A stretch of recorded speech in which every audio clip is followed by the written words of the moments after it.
Ce message est arrivé un mardi soir, à peu près à l'heure où la lumière de Chiang Mai commence à changer, quand les toits de tôle rouge cessent de refléter le soleil et que la brume monte des collines de l'ouest. Bertrand a 57 ans. Il est français, il est retraité, il vit en Thaïlande depuis 3 ans. Son message ne commence pas par une plainte, il commence par une phrase que j'ai lue 3 fois avant de comprendre ce qu'elle disait vraiment.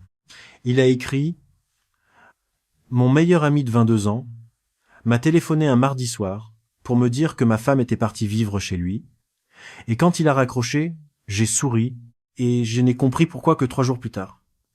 Il ne demandait pas de conseils, il ne cherchait pas de la sympathie. Il voulait raconter quelque chose que, disait-il, il n'avait raconté à personne, parce que personne autour de lui ne pouvait comprendre pourquoi la seule vengeance possible n'en était pas une, et pourquoi ce sourire, sur un balcon de Chiang Mai en début de soirée, avait été la chose la plus importante qui lui soit arrivée depuis très longtemps. J'ai mis plusieurs jours à lui répondre. J'ai relu son message plusieurs fois avant de comprendre que ce qu'il me proposait, c'était pas l'histoire d'une trahison. C'était l'histoire d'un homme qui, pendant 22 ans, avait cru avoir un ami et qui avait découvert en 8 mots prononcés au téléphone un mardi soir que ce mot d'ami avait toujours été une illusion. Ce qui suit est son récit avec ces mots à lui, tels qu'il a accepté que je les partage. Il n'a rien changé au fait. Il a seulement demandé qu'on ne juge pas Anchali trop vite. Parce que, dit-il, elle a fait un choix qui n'était être pas le bon, mais elle n'était pas la personne qu'on croyait dans cette histoire. La personne qu'il fallait regarder, c'était Stéphane. Et si vous voulez comprendre pourquoi Bertrand a souri quand tout aurait dû s'effondrer, il faut d'abord comprendre ce qu'il a compris 3 jours plus tard. Dans une conversation avec lui-même, à 3 heures du matin, quand la ville était enfin silencieuse et qu'il n'y avait plus qu'une lampe allumée dans son salon. Si vous appréciez les histoires que je raconte, pensez à appuyer sur le bouton d'abonnement.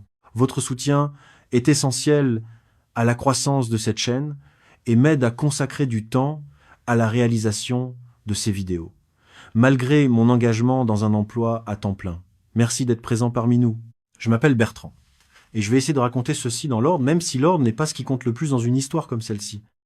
Je suis arrivé à Chiang Mai il y a 3 ans, à 54 ans, avec une prime de départ dans les 200 000 euros, une pension de 1 800 euros par mois, une valise trop grande, et l'idée assez vague que je resterai 6 mois peut être neuf, le temps de comprendre ce que je voulais faire du reste. 26 ans de commerce, dont 12 comme directeur régional des ventes pour une petite entreprise normande de matériel bureautique, ça vous forge un certain rapport au temps.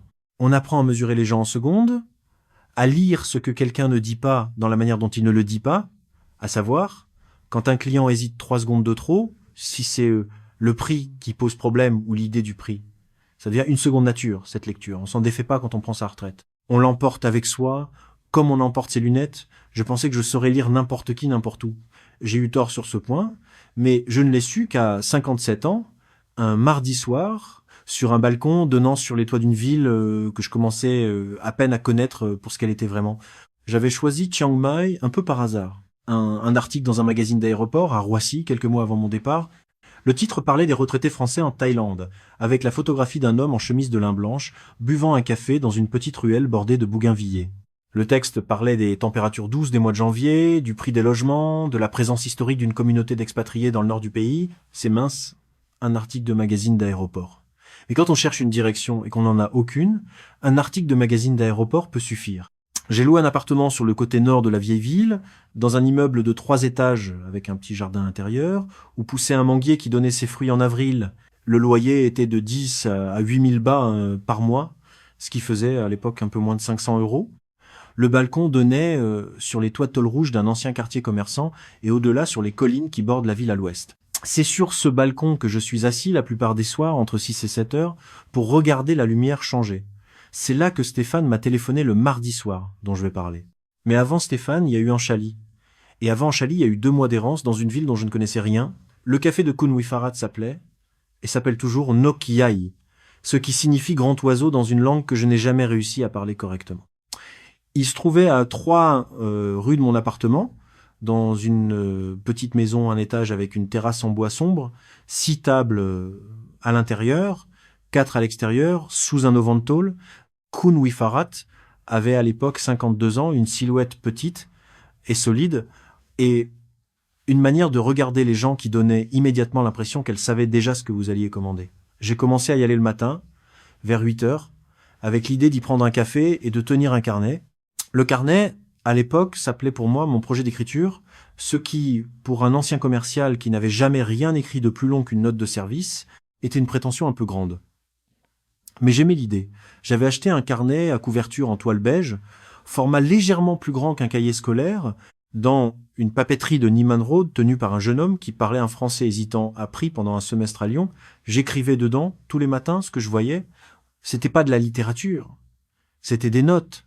La couleur du ciel avant que le soleil ne monte au-dessus des toits. Le nombre de scooters qui passaient dans la ruelle entre 8h et 9h. La conversation de deux femmes âgées à la table voisine, dont je ne comprenais pas les mots, mais dont je pouvais deviner la structure. 3 mois d'écriture quotidienne. Puis Anchali est entrée dans le café, un jeudi matin, et le carnet a commencé, sans que je m'en rende compte, à se remplir plus lentement. Elle n'est pas entrée en cherchant quelqu'un. Elle est entrée parce que c'était son café aussi. Elle habitait à 2 rues, dans un studio au-dessus d'une boutique de vêtements traditionnels du Nord. Elle travaillait comme responsable de la réception dans un petit hôtel de charme sur Niman Road, un établissement de 14 chambres qui accueillait principalement des voyageurs français, allemands et scandinaves.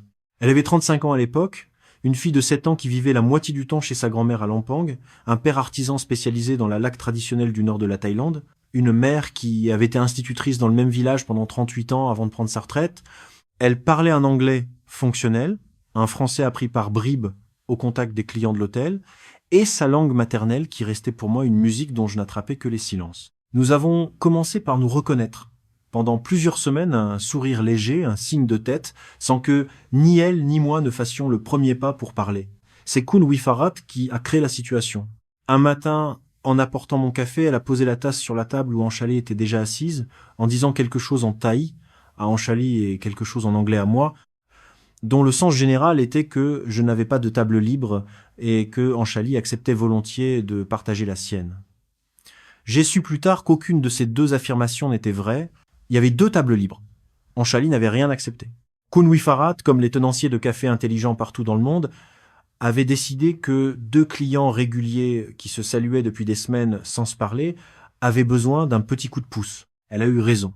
Nous avons parlé pendant 1 heure ce matin-là, de rien de particulier, de la pluie qui commençait à tomber, de la maison de son père à Lampang, de la ville de Caen que je lui ai décrite avec des mots que je n'avais pas utilisés depuis 20 ans.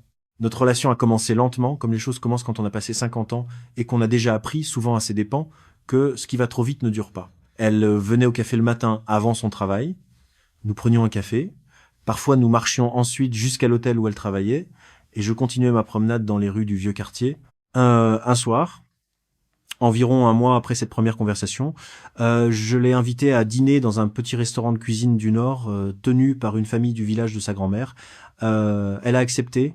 Elle a apporté une petite bouteille de vin de riz de son père, qu'elle a posée sur la table sans commentaire, comme si c'était une chose normale d'apporter du vin de riz au restaurant, ce qui, sans doute, dans son monde, l'était. Nous avons parlé pendant 3 heures. J'ai découvert qu'elle avait été mariée pendant 6 ans à un homme thaïlandais qui travaillait dans le tourisme à Bangkok. Ils avaient divorcé quand leur fille avait 2 ans et qu'elle avait fait le choix de rentrer dans le Nord parce qu'elle voulait que sa fille grandisse près de sa grand-mère. Elle m'a demandé pourquoi j'étais en Thaïlande. Je lui ai dit la vérité, ou au moins la version de la vérité que je savais formuler à cette époque. Je lui ai dit que j'avais pris ma retraite plus tôt que prévu, que j'avais pas su quoi faire ensuite et que j'étais venu chercher sans très bien savoir quoi. Elle a hoché la tête, sans commenter, et elle a rempli mon verre de vin de riz avec une précision qui donnait l'impression qu'elle avait déjà fait ce geste des milliers de fois. Nous nous sommes installés dans une vie commune sans que le mot soit jamais prononcé. Elle a commencé à passer certaines nuits chez moi, puis certaines semaines, puis environ 6 mois après notre première conversation au café, elle a apporté 2 valises et un carton contenant les affaires de sa fille pour les week-ends. Nous n'avons jamais fait de projet à long terme. Nous n'avons jamais parlé de mariage. Nous n'avons jamais parlé de ce qui se passerait si l'un ou l'autre voulait rentrer ou partir ou changer. Nous vivions dans le présent, d'une manière que je trouvais reposante après 30 ans de vie où chaque décision devait être justifiée par ses conséquences à 5 ans. Anchali était pratique. Elle gérait le loyer de son studio qu'elle continuait à garder par prudence, elle gérait ses finances séparément des miennes, elle payait sa part des courses, Elle n'a jamais accepté que je paie ses vêtements ou ceux de sa fille. Elle m'a dit une fois, très simplement, que si elle acceptait mon argent pour ce qui n'était pas partagé entre nous, elle ne saurait plus, dans sa tête, si elle était là pour moi ou pour l'argent. Je n'ai pas su, à l'époque, à quel point cette phrase était rare. Je le suis plus tard, quand j'ai commencé à comparer dans les conversations avec d'autres expatriés français à Chiang Mai, la manière dont Anchali gérait notre vie commune avec la manière dont d'autres femmes gèrent la leur. Elle n'a jamais rien pris. Elle n'a jamais rien demandé. Elle a partagé une vie avec moi pendant 10 à 8 mois, et quand elle est partie, elle n'a emporté que ce qu'elle avait apporté, plus, je crois, un petit vase en céramique de Lampang que je lui avais offert pour son anniversaire, et qu'elle a pu être pris par distraction. Je ne le lui reproche pas. Je n'ai jamais compté ce vase. Stéphane est arrivé à Chiang Mai environ 6 mois avant l'appel dont je vais parler. Ça faisait déjà 2 ans que je vivais là, 1 an et demi quand Chali et moi étions ensemble. Je connaissais Stéphane depuis 22 ans. Nous nous étions rencontrés lors d'un séminaire de vente à Lyon, quand j'avais 35 ans et lui 37. Il travaillait à l'époque pour une PME bordelaise qui vendait du matériel médical à destination des cabinets médicaux privés. Nous avions passé les 3 jours du séminaire à nous asseoir côte à côte pendant les conférences, à ricaner discrètement des exposés les plus vides, à dîner ensemble tous les soirs dans le même restaurant lyonnais dont il connaissait le patron, et nous étions rentrés chacun de notre côté avec le sentiment d'avoir rencontré quelqu'un qui allait compter. Il a compté. Pendant 22 ans, nous nous sommes parlé au téléphone au moins 2 fois par mois, retrouvés chaque année pour un week-end, pris nos vacances familiales ensemble à 4 reprises, à Bordeaux, à Caen, en Espagne, et une fois au Maroc. Je connaissais sa femme, qu'il avait quittée 10 ans avant ma propre séparation. Je connaissais ses 2 enfants, un garçon et une fille, qui ont aujourd'hui la trentaine. Je savais ce qui le faisait rire. Je savais ce qui le mettait en colère. Je savais qu'il buvait son café noir avec 2 sucres, qu'il n'aimait pas les huîtres, qu'il détestait les longs trajets en voiture, qu'il ne dormait jamais avant 2 heures du matin, qu'il avait toujours pris ses vacances en montagne parce qu'il disait que la mer l'ennuyait. Je savais tout cela. Je savais pas ce que j'ai découvert un mardi soir sur un balcon de Chiang Mai en 8 mots, prononcés d'une voix parfaitement calme, par cet homme que je pensais connaître mieux que je connaissais mon propre frère. Il est arrivé à Chiang Mai en partie parce que je lui avais décrit la ville. Il avait pris sa retraite 2 ans avant mon départ, à 55 ans, avec une somme un peu inférieure à la mienne, mais tout à fait confortable, et il s'ennuyait à Bordeaux. Sa femme n'était plus là depuis longtemps. Ses enfants étaient adultes, avec leur propre vie, et ne lui demandaient plus grand-chose. Il m'appelait à cette époque 1 ou 2 fois par mois pour me poser des questions sur la vie à Chiang Mai. Le climat, les logements, le coût de la vie, la communauté d'expatriés français. J'ai répondu à toutes ces questions, honnêtement. Je lui ai dit ce que je trouvais bien, ce que je trouvais difficile, ce que je pensais qu'il faudrait qu'il sache avant de faire le choix. Je lui ai proposé de venir passer 3 semaines chez moi pour se faire une idée. Il est venu, il a aimé, il a signé un bail pour un appartement à 10 minutes du mien, dans un immeuble plus récent, avec une piscine sur le toit et un ascenseur qui fonctionnait tout le temps, ce qui n'était pas le cas du mien. Nous nous voyions 2 ou 3 fois par semaine, nous prenions un café le matin chez Kunwi Pharat, nous dînions ensemble certains soirs, tantôt chez lui, tantôt chez moi, tantôt dans un des 3 ou 4 restaurants que nous avions adoptés. J'étais heureux qu'il soit là. C'est important ce détail.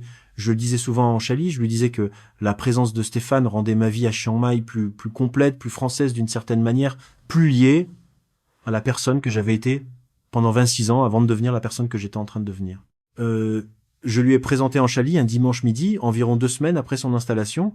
Nous avions déjeuné à 3 dans un petit restaurant de spécialité du Nord, un endroit calme avec une terrasse en bois qui donnait sur une cour intérieure plantée de jasmin. Stéphane avait été charmant, comme il savait l'être quand il voulait plaire. Il avait posé à Anchali toutes les questions qu'il fallait poser, son travail, sa fille, sa famille à Lampang. Il avait ri à ses hésitations en français, il avait complimenté sur son collier, un petit pendentif en argent de l'artisanat du Nord. Anchali était restée elle-même, ce qui voulait dire polie, réservée, souriante, sans jamais donner l'impression qu'elle cherchait à plaire. Je me souviens qu'en rentrant, ce soir-là, elle m'avait dit une chose que je n'ai comprise que beaucoup plus tard. Elle avait dit en français, avec l'accent qui lui restait sur certains mots, « Ton ami parle beaucoup de lui ». Je lui avais répondu, sur le ton de la plaisanterie, que c'était pour ça qu'il était commercial. Elle avait souri, sans commenter, et nous n'en avions plus parlé. C'est le genre de phrase qu'on entend sur le moment comme une simple observation sans conséquence. C'est le genre de phrase qu'on se rappelle 2 ans plus tard, à 3 heures du matin, sur un balcon vide, en se demandant comment on a pu être aussi lent à comprendre ce que quelqu'un vous disait avec autant de clarté. Les premiers mois n'ont rien montré. Stéphane et Anchali se croisaient quand ils venaient dîner chez nous, ce qui arrivait environ une fois par semaine. Elle était courtoise, il était charmant.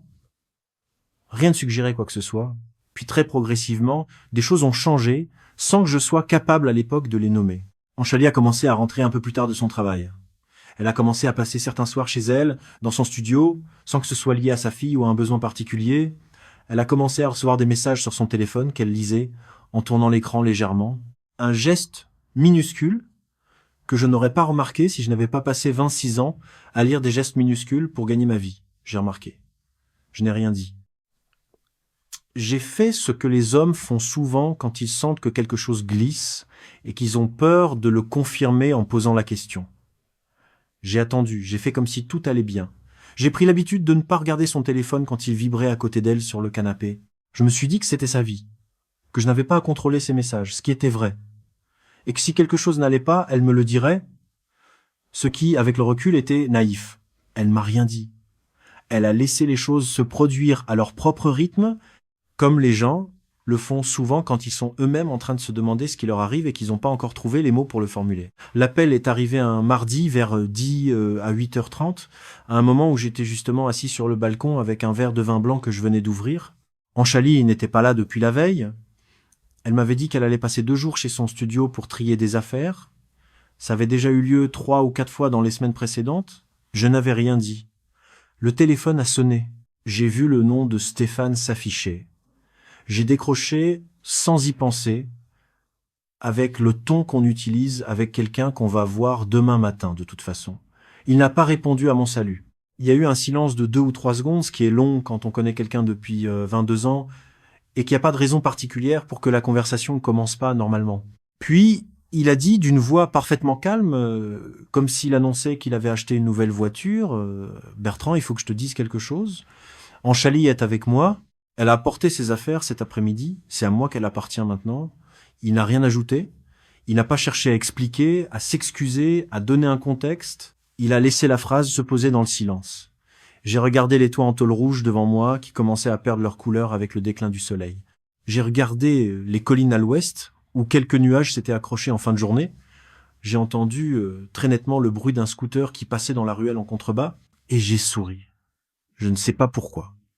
J'ai souri avec les lèvres sans qu'aucune pensée précise ne se forme dans ma tête. J'ai souri comme on sourit quand on entend une chose absurde qui ne vous concerne pas. J'ai dit d'une voix qui m'a surpris moi-même par sa neutralité. D'accord, Stéphane? Il a hésité. Il attendait autre chose, sans doute. De la colère, un cri, des questions. Je n'avais rien à lui donner.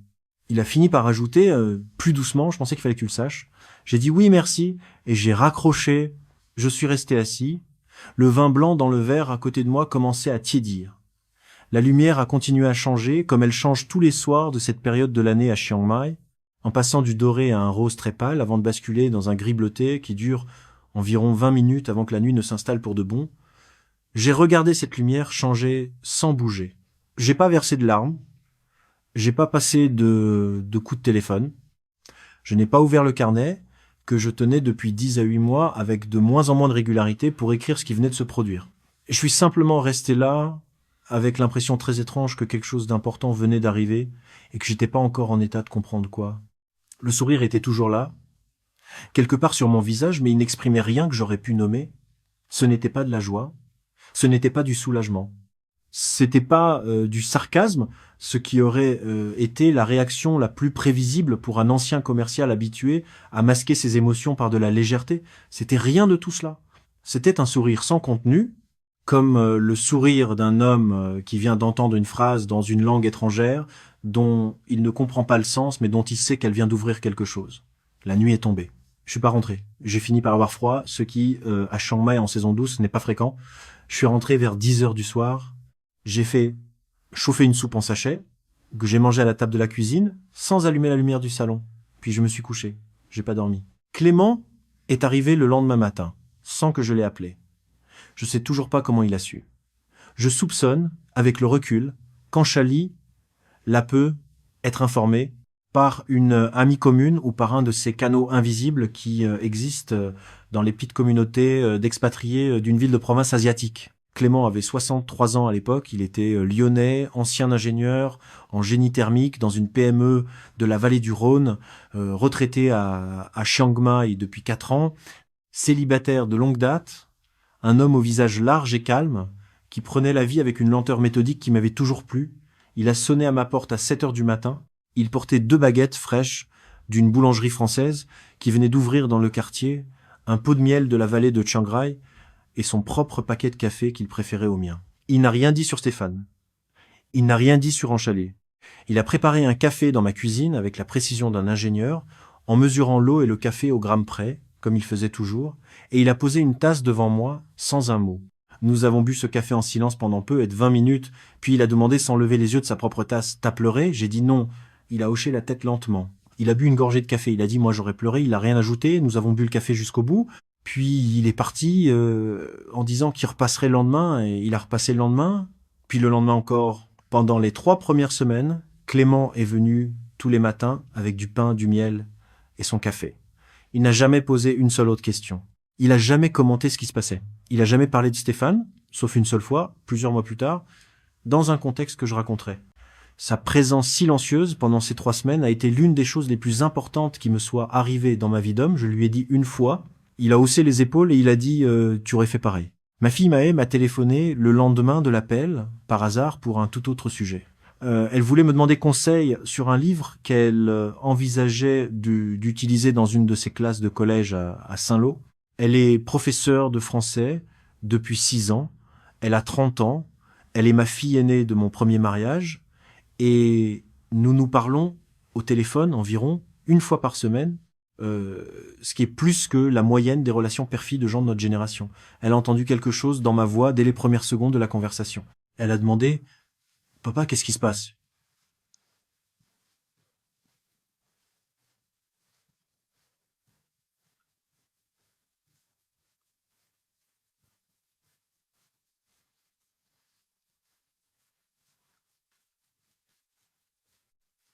Elle a demandé « Papa, qu'est-ce qui se passe ?» Je lui ai dit en peu de mots... Je lui ai dit qu'Enchalie était parti vivre chez Stéphane. Elle a marqué un silence. Puis elle a dit, avec une simplicité qui ne ressemble qu'à elle, « Papa, tu mérites mieux. » J'ai répondu, sans réfléchir. Je sais. C'était pas vrai au moment où je l'ai dit. Je savais rien à ce moment-là de ce que je méritais ou pas. Je savais seulement que ma fille de 30 ans venait de me dire une chose qu'un père doit avoir envie d'entendre de la bouche de sa fille, et que je devais lui répondre quelque chose qui ne l'inquiéterait pas plus qu'elle ne l'était déjà. Mais cette phrase, je sais, prononcée sans conviction ce jour-là, est devenue, mois après mois, quelque chose que je savais réellement. C'est la particularité de certaines phrases qu'on prononce comme un mensonge pieux, et qui, à force d'être dites, finissent par devenir vraies. Maë m'a rappelé le lendemain, elle m'a rappelé tous les 2 ou 3 jours, pendant plusieurs semaines, elle n'a jamais insisté sur le sujet, elle m'a parlé de ses classes, de ses lectures, d'un voyage qu'elle envisageait de faire l'été suivant. Elle m'a laissé la place de dire ou de ne pas dire, et je crois que c'est cette absence de pression qui m'a permis, progressivement, de commencer à parler. Les 3 premiers jours après l'appel ont été très étranges. Je n'ai pas dormi la première nuit. La deuxième nuit, j'ai dormi 3 heures. La troisième nuit, j'ai dormi 5 heures. Ce qui n'est pas beaucoup pour un homme de mon âge, mais qui, dans les circonstances, m'a semblé être une victoire. Pendant ces 3 jours, j'ai passé beaucoup de temps à essayer de comprendre le sourire. Pas parce qu'il me troublait exactement, mais parce que je sentais qu'il contenait quelque chose que je devais comprendre. J'ai relu, dans ma tête, l'appel de Stéphane, en boucle. J'ai réécouté ses mots. J'ai réentendu le silence de 2 ou 3 secondes avant sa phrase. J'ai réentendu le ton parfaitement calme. J'ai réentendu surtout les 8 mots eux-mêmes. Enchalie est avec moi, c'est à moi qu'elle appartient maintenant. Et c'est la 3e nuit, vers 3 heures du matin, alors que j'étais assis dans mon salon avec une lampe allumée et un livre que je n'arrivais pas à lire, que le sens du sourire m'est apparu. Il m'est apparu d'un coup, comme les choses évidentes apparaissent d'un coup quand on a passé assez de temps à les chercher pour que l'évidence puisse enfin se former. J'avais souri ce mardi soir parce que le mot appartient m'avait tout dit sur Stéphane. Pas sur Enchalie, sur Stéphane. Sur l'homme que j'avais appelé mon ami pendant 22 ans et qui venait de montrer, en un seul mot, qu'il avait toujours pensé aux gens comme à des choses qu'on possède. Je suis resté longtemps avec cette pensée cette nuit-là. Je l'ai retournée dans tous les sens pour vérifier qu'elle tenait. Je me suis demandé si je n'étais pas en train de me raconter une histoire, si je ne cherchais pas, par instinct de survie, une explication qui me permettrait de ne pas souffrir. J'ai revu, dans ma mémoire, 22 ans de conversation avec Stéphane. Je me suis demandé si le mot appartient était une exception, un moment de maladresse, ou si c'était le mot juste, celui qui exprimait quelque chose de constant dans sa façon de voir le monde. Et plus j'y pensais, plus je devais admettre qu'il avait toujours parlé des gens de cette manière. Il avait toujours parlé de sa femme, quand ils étaient encore ensemble, comme d'une possession dont il gérait les mouvements.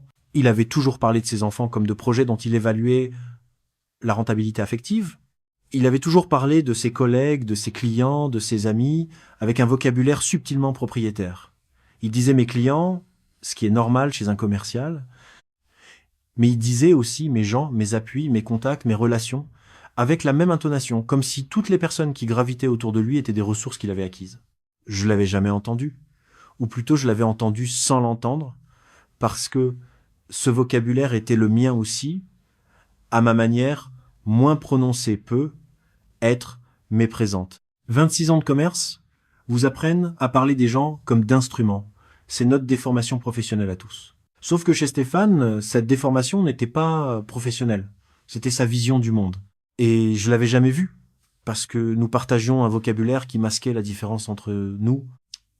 J'ai souri ce mardi soir sur le balcon, parce qu'une partie profonde de moi, une partie qui savait déjà, avait reconnu dans les 8 mots de Stéphane la confirmation d'une chose que ma partie consciente avait refusé de voir pendant 22 ans, ce sourire n'était pas un triomphe, ce n'était pas un soulagement. C'était la reconnaissance par la partie de moi la plus honnête d'une vérité qu'elle avait attendue trop longtemps. Voilà, disait ce sourire. Voilà donc qui tu es. Il aura fallu qu'Anchali parte pour que tu me le dises. Merci. J'ai passé le reste de la nuit à laisser cette compréhension s'installer. Je n'ai pas éprouvé de colère contre Stéphane, ce qui, avec le recul, est une chose étrange et que je n'explique toujours pas complètement. Je crois que la colère est une émotion qu'on éprouve quand on est déçu par ce à quoi on s'attendait. Et je n'attendais plus rien de Stéphane, parce que la personne que j'avais cru être Stéphane n'avait jamais existé. On peut pas être en colère contre quelqu'un qui n'existe pas. On peut seulement être triste de la personne qu'on avait cru exister. Cette tristesse-là est arrivée. Mais elle est arrivée plus tard, quelques semaines après la nuit du sourire, et elle avait pris, à ce moment-là, une forme qui n'avait plus rien à voir avec Stéphane. 3 semaines après l'appel, un matin, je suis allé chez Kounoui Farhat, comme tous les matins. Je n'y étais pas retourné pendant les premiers jours, parce que le café était un lieu chargé, un des rares endroits où Anchali et moi avions passé du temps ensemble en dehors de notre appartement. J'avais eu peur, la première fois que j'y étais retourné, de la revoir ou de voir des traces d'elle dans la mémoire de Kounoui Farhat. Rien de tel ne s'était produit. Kounoui Farhat m'avait servi mon café, comme d'habitude, sans un mot, sans un regard particulier, comme si rien n'avait changé. J'avais compris qu'elle savait, mais qu'elle avait décidé, très consciemment, de ne rien manifester. C'était sa manière à elle. J'avais retrouvé, dans son silence, une des grandes qualités de la culture, dans laquelle je vivais depuis 3 ans, cette capacité à respecter la douleur des autres en refusant de la commenter. Mais ce matin-là, celui dont je parlais 3 semaines après l'appel, quelque chose de différent s'est produit. Kounoui Farhat m'a apporté mon café habituel, un café noir, sans sucre, dans la petite tasse verte que je préférais. Elle a posé la tasse, puis, sans un mot, elle est retournée derrière son comptoir. Elle a préparé un deuxième café, avec du lait de coco et un morceau de sucre de palme, exactement comme Anchali le prenait. Et elle est revenue le poser sur ma table, à côté de mon propre café. Elle m'a regardé une seconde, elle a fait un très léger mouvement de la tête, puis elle est repartie derrière son comptoir, sans un mot. J'ai regardé les 2 tasses pendant un long moment. J'ai pas compris tout de suite. Le premier réflexe a été de me dire que Kounoui Farhat s'était trompée, qu'elle avait préparé un café supplémentaire par habitude, oubliant que Anchali ne venait plus. Puis j'ai vu, en regardant vers son comptoir, qu'elle ne me regardait pas, ce qui était sa manière de me signifier que c'était pas une erreur, c'était un geste. Je n'ai pas compris tout de suite ce que ce geste voulait dire. J'ai mis une semaine à le comprendre en revenant tous les matins et en voyant que Kounoui Farhat ne recommençait pas. Elle avait posé cette deuxième tasse ce matin-là, une seule fois, comme on pose une chose sur une tombe. C'était pas pour me consoler, ce n'était pas pour marquer l'absence d'Anchali, ni pour me signifier qu'elle prenait mon parti dans une histoire dont elle ne connaissait sans doute pas les détails.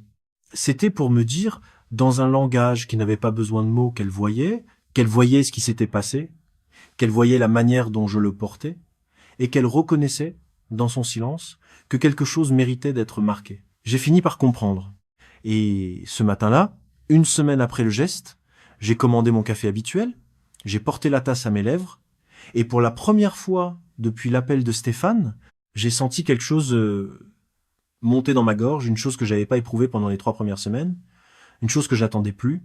Les larmes sont venues, pas beaucoup, 2 ou 3, silencieuses. Kounoui Farhat n'a pas levé les yeux. Elle savait, sans regarder. Et elle m'a laissé les larmes que j'avais pas su verser pour Anchali, ni pour Stéphane, ni pour 22 ans d'amitié perdus en une soirée. J'ai pleuré pour cette tasse. C'est, à dire, en réalité, pour la reconnaissance silencieuse d'une femme qui ne me connaissait pas et qui avait vu ce que personne autour de moi n'avait su formuler. C'est à peu près à ce moment-là que j'ai commencé à comprendre ce que j'allais faire du reste. Pas de mes journées, ce qui allait être facile, mais de la question plus vaste qui s'ouvrait devant moi et que j'aurais pas su formuler dans mes propres mots à cette époque. La question était, qu'est-ce qu'on devient quand quelqu'un vous a montré, par un seul mot, que la personne qu'on avait cru être son ami pendant 22 ans n'existait pas? Il y a plusieurs réponses possibles à cette question. La première est de partir, de quitter la ville, le pays, la vie qu'on menait, de se dire que on ne peut pas continuer à vivre à 10 minutes de l'appartement où votre ancien meilleur ami vit maintenant avec votre ancienne compagne. La deuxième est d'agir, d'exposer, de dénoncer, de rendre la trahison publique auprès de la communauté française de Chiang Mai, qui compte à peu près 600 personnes selon les estimations consulaires, dont environ 200 sont installés de manière permanente et se connaissent, se croisent, se parlent. C'est une communauté dans laquelle une histoire circule vite. J'aurais pu, si je l'avais voulu, faire en sorte que Stéphane n'ait plus une seule invitation à dîner dans cette ville pendant les 10 prochaines années. La troisième réponse, celle que j'ai fini par choisir sans jamais la formuler comme un choix, était de rester, de ne rien faire et de récupérer quelque chose que je n'avais pas su nommer avant. J'ai rouvert le carnet. Je l'avais laissé depuis 6 ou 7 mois sur une étagère de mon bureau sous une pile de magazines. J'y avais pas écrit depuis presque un an. La dernière entrée datait d'une matinée d'octobre, environ 3 mois après, quand Chali et moi avions commencé à vivre ensemble. La page suivante était blanche. J'ai regardé cette page blanche pendant plusieurs minutes, avec l'impression très étrange qu'elle m'attendait. J'ai pris un stylo, j'ai écrit la date en toutes lettres, à la main, comme je le faisais autrefois. J'ai écrit 3 phrases. Elles étaient pas belles. Elles étaient pas destinées à être belles. Elles décrivaient la lumière sur les toits de tôle rouge, à cette heure de la matinée où le soleil monte suffisamment pour toucher les points les plus hauts de la ville. C'était 3 phrases que j'aurais pu écrire 10 à 8 mois plus tôt, si j'avais continué. J'ai eu le sentiment étrange, en les écrivant, de rejoindre un homme que j'avais laissé sur une étagère avec le carnet, un homme que j'avais oublié d'aller chercher et qui m'avait attendu là sans se plaindre patiemment pendant tout ce temps. Cet homme n'était pas plus jeune que moi. Il n'était pas différent. C'était moi. C'était moi il y a 10 à 8 mois, quand j'écrivais tous les matins. Et j'avais mis 10 à 8 mois à comprendre qu'entre lui et moi, il y avait eu une vie commune avec quelqu'un que j'aimais, mais qui, sans que ni elle ni moi ne le voulions, avait pris progressivement toute la place jusqu'à ce que l'homme au carnet devienne quelqu'un qui n'avait plus le temps, plus l'énergie, plus la solitude nécessaire pour écrire. C'est pas la faute d'Anchali. C'est une chose que j'insiste à dire parce que ce serait la manière la plus facile de raconter cette histoire. Et ce serait faux. Anchali ne m'avait rien demandé. Elle n'avait jamais exigé que je passe mes matinées avec elle. Elle n'avait jamais protesté quand je m'installais dans mon bureau. C'est moi qui avais, sans m'en rendre compte, réorganisé mes journées pour être avec elle. C'est moi qui avais transformé mes matinées d'écriture en matinées de café à 2, en promenade ensemble jusqu'à son hôtel, en petites courses partagées. C'est moi qui avais laissé glisser le carnet, un jour à la fois, sans jamais prendre la décision de l'abandonner. Et c'est ce glissement invisible sur le moment qui m'apparaissait maintenant avec la clarté que donne parfois la douleur comme le vrai fait à examiner. Je n'avais pas perdu ma compagne.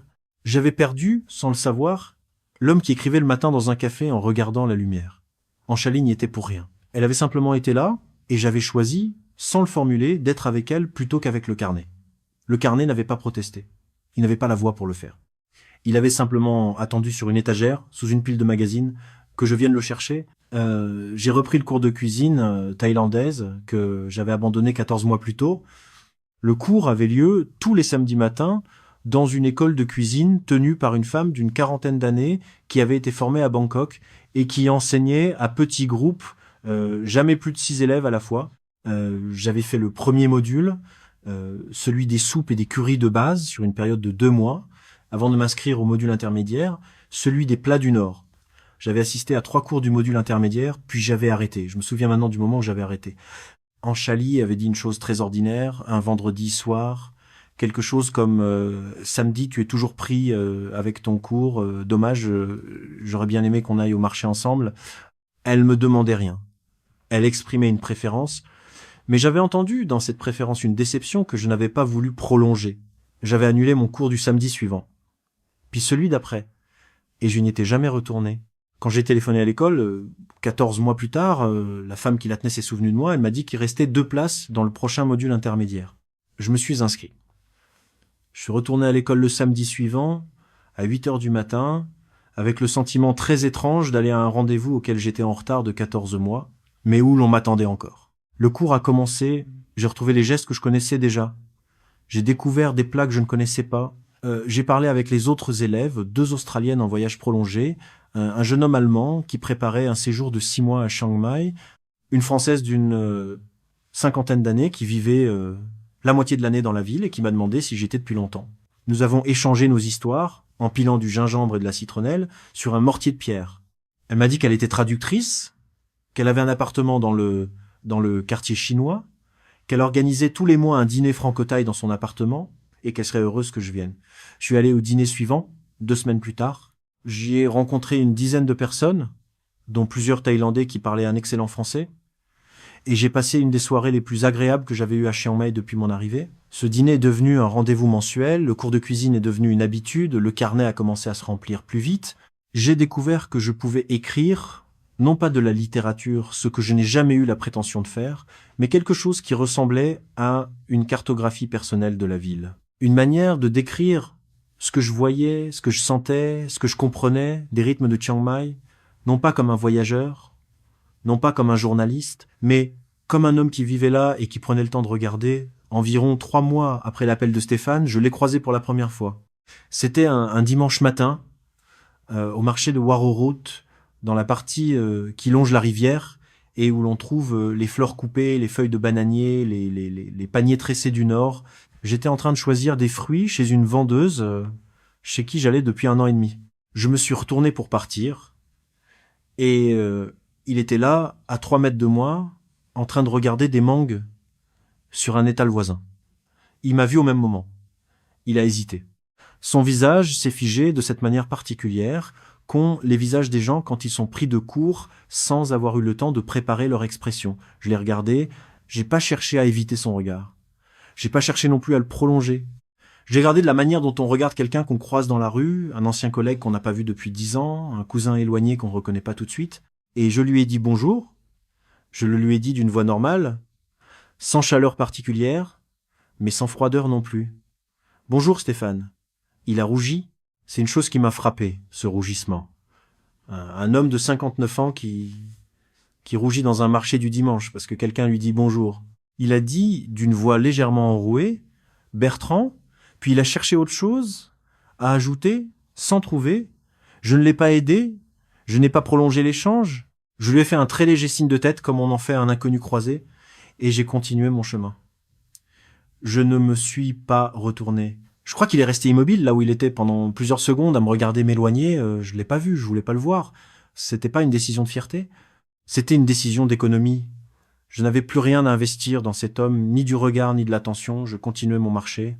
J'ai acheté des herbes fraîches, un peu de riz gluant, une petite bouteille de sauce de poisson artisanale que la vendeuse me recommandait depuis longtemps. Je suis rentré chez moi. J'ai posé les courses sur la table de la cuisine et j'ai compris, en les rangeant dans les placards, que quelque chose s'était produit dans ce marché qui n'avait pas de nom dans mon vocabulaire, mais qui était important. J'ai fini par lui donner un nom. Le nom, je l'ai trouvé plusieurs semaines plus tard, en discutant avec Clément un soir, sur mon balcon. Clément était devenu, sans que nous en discussions jamais, l'ami que je voyais le plus souvent depuis l'appel. Il venait dîner chez moi 2 ou 3 fois par semaine. Nous ne parlions presque jamais de Stéphane, ni d'Anchali. Nous parlions de la ville, de la politique française, des livres que Clément lisait, de ses souvenirs d'ingénieur en génie thermique, de tout ce qu'un vieil homme et un homme un peu moins vieux, peuvent trouver à se dire quand ils sont assis sur un balcon avec une bouteille de vin rouge que Clément avait rapporté de son dernier voyage en France. Ce soir-là, je lui ai raconté la rencontre avec Stéphane au marché. Je lui ai décrit ma propre réaction. Je lui ai dit que je ne comprenais pas très bien ce qui s'était passé en moi, que je n'avais éprouvé ni colère, ni satisfaction, ni gêne, ni rien de particulier. Clément a écouté, il a bu une gorgée de vin, il a réfléchi, il a dit, avec la simplicité d'un ingénieur qui décrit un phénomène thermique, tu as éprouvé de l'indifférence, il a laissé le mot flotter, je l'ai pris, je l'ai retourné dans ma tête, il correspondait exactement, j'avais éprouvé de l'indifférence. C'était pas l'absence de sentiment, comme le mot le suggère parfois, c'était un sentiment précis, distinct, mesurable. C'était le sentiment que cet homme, qui pendant 22 ans avait occupé une place importante dans ma vie, avait quitté cette place, et que le vide qu'il avait laissé s'était refermé, comme se referme un trou dans du sable mouillé après le passage d'une vague.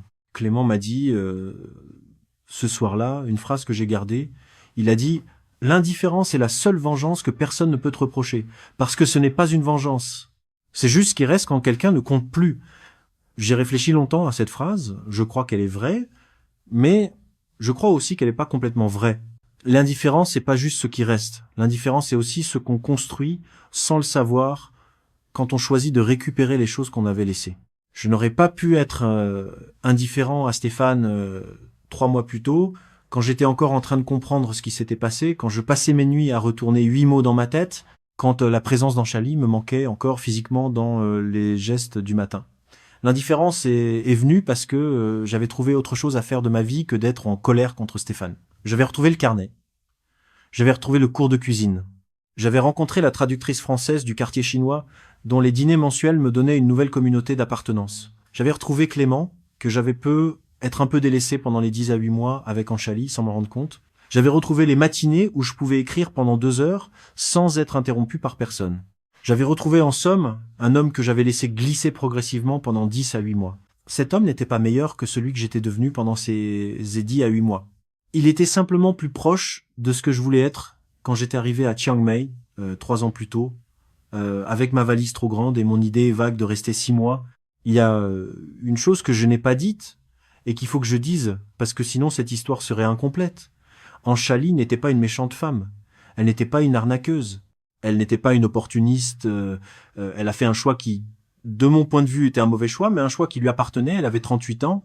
Elle vivait avec un homme qui avait 20 ans de plus qu'elle, qui allait vieillir plus vite qu'elle, qui avait pas de projet de long terme parce qu'il voulait pas en avoir, qui n'avait pas fait avec elle les gestes qu'une femme de son âge est parfois en droit d'attendre. Elle a rencontré, à travers moi, un homme qui avait presque le même âge que moi, mais qui, pour des raisons que je ne comprends pas complètement et que je cherche pas à comprendre, lui a offert quelque chose que je ne lui offrais pas. Je ne sais pas ce que Stéphane lui a promis. Je ne veux pas le savoir. Je suppose qu'il lui a promis des choses concrètes. Un mariage peut être, un projet à 5 ans, une reconnaissance formelle qui la sortirait de l'ambiguïté d'être la compagne d'un Français retraité de 10 à 8 mois d'incertitude. Peut être qu'il lui a menti. Peut être qu'il tiendra ses promesses. Je sais pas. Ce que je sais, c'est qu'elle a fait un choix. Et que ce choix, quelles qu'en soient les motivations, doit lui appartenir. Je ne lui en veux pas. Je ne lui souhaite ni bonheur particulier, ni malheur particulier. Je souhaite qu'elle soit ce qu'elle est, sans que je continue à occuper une place. Même petite, dans sa vie mentale. Elle a le droit à cela. Elle l'a gagné, si un tel droit se gagne, par la manière dont elle a partagé 10 à 8 mois avec moi sans rien prendre qu'elle n'avait pas apporté. Je l'ai croisée une fois 2 mois après avoir croisé Stéphane au marché. C'était dans une pharmacie de Neiman Road, une pharmacie où nous allions tous les deux avant notre séparation. Elle achetait quelque chose au comptoir. Je suis entré, je l'ai vue de dos. J'ai reconnu immédiatement sa silhouette, la manière dont elle inclinait légèrement la tête quand elle parlait à quelqu'un. Elle s'est retournée, elle m'a vu, elle a eu une réaction que je n'oublierai pas. Elle a baissé les yeux, puis elle les a relevés. Elle m'a regardé, sans sourire, sans expression particulière, avec quelque chose dans le regard qui ressemblait à une question qu'elle ne pouvait pas formuler. Je lui ai fait un signe de tête, très léger, du même genre que celui que j'avais fait à Stéphane. Elle m'a répondu par un signe de tête similaire. Nous n'avons pas parlé. Nous avons partagé pendant 2 ou 3 secondes un silence qui contenait beaucoup de choses que ni elle ni moi n'aurions su dire. Puis elle a payé son achat, elle est sortie, et je ne l'ai pas revue depuis. Je ne cherche pas à la revoir, je ne l'évite pas non plus. Chiang Mai est une grande ville par certains aspects, une petite communauté par d'autres. Il est possible que je la recroise. Si cela arrive, je lui dirai bonjour comme je le dirai à toute personne que j'ai connue et avec qui je n'ai plus de contentieux. Je crois qu'elle me le rendrait, avec la dignité qui la caractérisait quand nous étions ensemble. 6 mois après l'appel de Stéphane, je suis assis sur mon balcon, un soir d'octobre, avec le carnet ouvert devant moi, et un verre d'un vin blanc thaïlandais dont je ne raffole pas, mais que je bois parce qu'il est là. La lumière change, comme elle change tous les soirs à cette heure de l'année. Les toits en tôle rouge perdent leur couleur, les collines à l'ouest s'assombrissent. La brume commence à monter des rizières lointaines. Je relis quelques pages du carnet, celles que j'ai écrites au cours des dernières semaines. Il y a une page sur le marché du dimanche. Il y a une page sur le cours de cuisine. Il y a une page sur une conversation avec la traductrice française qui m'a expliqué un dîner, pourquoi certains mots thaïs n'ont pas d'équivalent français, et pourquoi cette absence d'équivalent est peu, être ce qui distingue le plus les deux cultures. Il y a une page plus courte sur Clément, écrite un matin après un dîner où il m'avait parlé, pour la première fois depuis longtemps, de sa vie amoureuse ou de l'absence de vie amoureuse, et de la manière dont il avait fait tenir pendant 40 ans sans que cela lui pèse trop. Il n'y a aucune page sur Stéphane, il n'y a aucune page sur Anchali, c'est pas un oubli, c'est un choix. Ces deux personnes ne font plus partie de ma cartographie. Elles ont existé. Elles existent probablement encore à 10 minutes de chez moi, dans un appartement dont je ne connais que l'immeuble, et qui m'arrive de longer sans m'en rendre compte quand je vais chercher du pain dans une boulangerie qui se trouve juste après, mais elles ne font plus partie du terrain que je cartographie tous les matins dans mon carnet. Elles sont sorties du champ. Je pense parfois à la phrase que Stéphane m'a dite. Je pense à ce mot « appartient ». Je me demande s'il en a jamais compris la portée. Je me demande s'il s'est rendu compte en le disant qu'il révélait quelque chose sur lui-même que 22 ans d'amitié soigneuse n'avaient jamais laissé voir. Je crois que non. Je crois qu'il a utilisé ce mot parce que c'était le mot qui lui venait naturellement, parce que c'était le mot dans lequel il pensait sans avoir jamais interrogé cette pensée. Je crois qu'il pense encore, aujourd'hui, que Anchali lui appartient.